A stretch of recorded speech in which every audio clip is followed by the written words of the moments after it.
us have tremendous potential within ourselves. But sadly, for most people, this potential remains dormant throughout their lives because there are restrictive situations. A child has potential, but the child is not aware of his potential. The parents can make him aware, the teachers can make him aware. The child grows up into a teenager and gradually realizes his or her own potential. But what happens, that teenager gets into a relationship. Now, again, that relationship becomes a restriction because the partner doesn't like this teenager to do certain things, and that's why this becomes restrictive. Once a person gets married, knows one's true potential, be it a man or a woman, but again, that marriage stands as a restrictive boundary. So ultimately what happens is that all of us actually strive to reach our highest potential, but there are too many obstacles on the way. There are social obstacles, there are obstacles because of relationships, etc. So in order to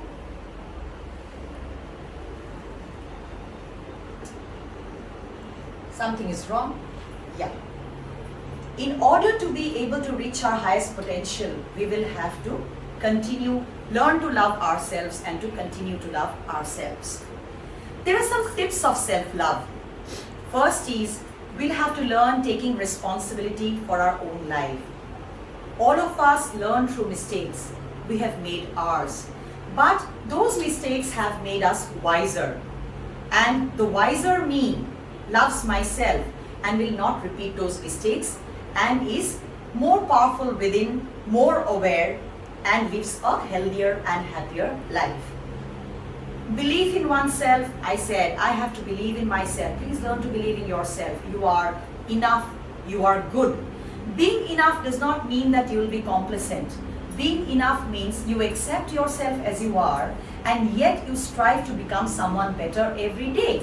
You will work hard towards becoming the better version of yourself till you become the best version of yourself. Self-awareness is very important for self-love. Self-awareness again requires spending time with yourself so that you go deeper in your inner journey, and this inner journey is much more important than the outer journey that we all are on. In this inner journey, you will understand your own existential issues. What is the purpose of my life? Why am I here? I am a human being, so my life is not equal to that of a cat or a dog. I am here with a superior intellect. I am here to make myself joyful, be blissed out, and also to help 10 other people who come in touch with me and create a better society for myself and for others. Learn to take care of yourself like a child. Like we take care of a child. What do you want to eat? You want to sleep, you're tired, please go to sleep. Do you want to listen to music? Do you want a bit of dance, etc.? Similarly, have a dialogue with yourself, like as if you're your own child. Going within and connecting with our truest self is very important. I want to tell you something here. There are many times in life when you have been body shamed, or when you have been criticized, or when you're not feeling happy for some reason. And then it is so necessary to go within and find out a reason what makes you unhappy. Sometimes we are unhappy when we start taking logical decisions with our brain. Sometimes our conscience tells us what is right for us, but we tend to ignore our conscience. Call it your conscience, call it your inner voice, call it your intuition, call it your gut feeling. But it is this inner voice, it is this conscience, it is this intuition which actually is coming from the core of who you are, and it is necessary to listen to it. Of course, you can be logical and you can listen to your conscience or your inner voice at the same time. They are not contradictory, they can go hand in hand. Always feel grateful. If you want to love yourself, always you have to feel grateful for all that you have.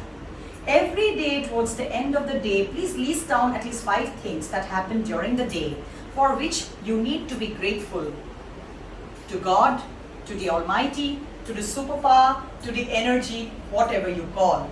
So if we are grateful for what we have, we will stop focusing on what we don't have. So please focus on your strengths and your qualities. It is very important that you thank your body if you need to love yourself. This body is a vehicle of my soul. It's a seat of my soul. There are times when I don't love my body. I think myself and my body are the same thing. No, my body is just a small part of myself because I have my body, my mind, my intellect, my energy field, my spirit, everything put together to make something which is called I or me. But this body is important. I need to thank my body for carrying my soul all the time. There are people who don't want to die, but their body perishes and so they have to die. Therefore, I have to realize every day that if I don't have this body, I cannot continue living. So thank your body every day if you have to love yourself.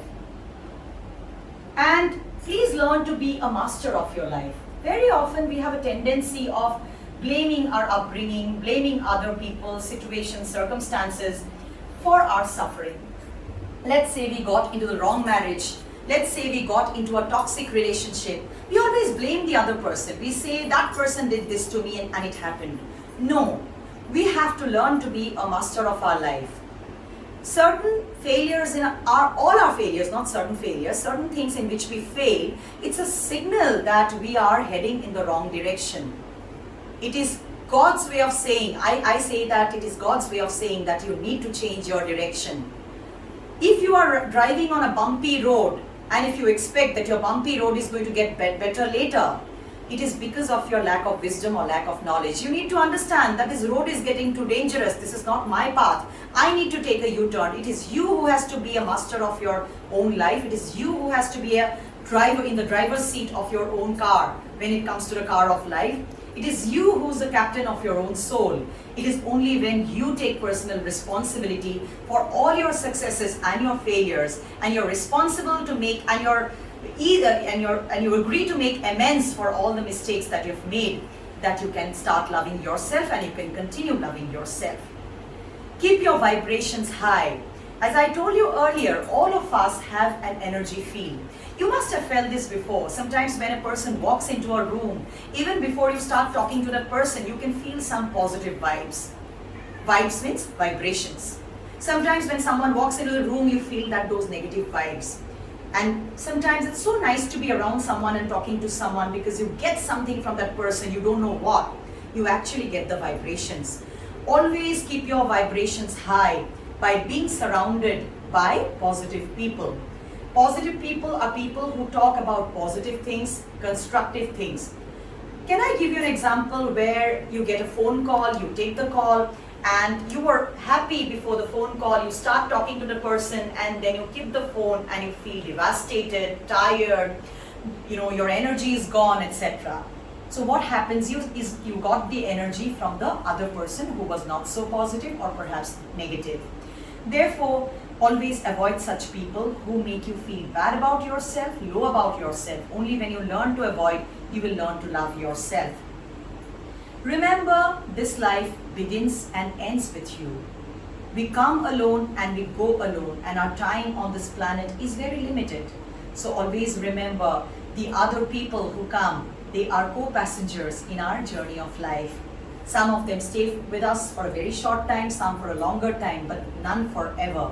Therefore, always remember, the people who are not going to be with us forever, how do their opinions matter at all? It's better that I take care of my own needs, my physical needs, my spiritual needs, my social needs, and my psychological needs.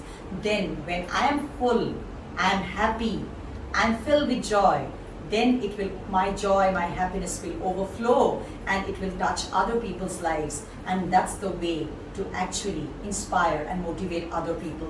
When you are empty, you don't love yourself, you are hurt within, you're in pain, you will only give pain to others. When you are happy within, you will only give happiness to others. Because be it pain or be it happiness, you ultimately overflow. And that overflowing thing affects others. So choose to love yourself so that you're filled with love and your cup is full. And if your cup is full, it'll overflow. And if it overflows, you're going to fill other people's lives also with love and with warmth.